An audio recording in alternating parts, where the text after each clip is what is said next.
தேனி மாவட்டம் குச்சனூர் சனீஸ்வர பகவான் கோவிலில் புதிய கட்டடங்கள் கட்டும் பணிக்கு அடிக்கல் நாட்ட திமுக எம்பி தங்க தமிழ்ச்செல்வன் வந்தார்.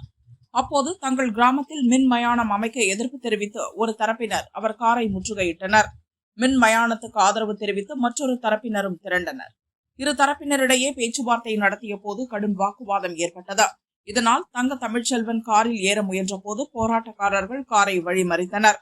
டென்ஷனான தங்க தமிழ்ச்செல்வன் காரில் இருந்து இறங்கி ஒருவரை தாக்க முயன்றதால் அங்கு தள்ளுமுள்ளு ஏற்பட்டது.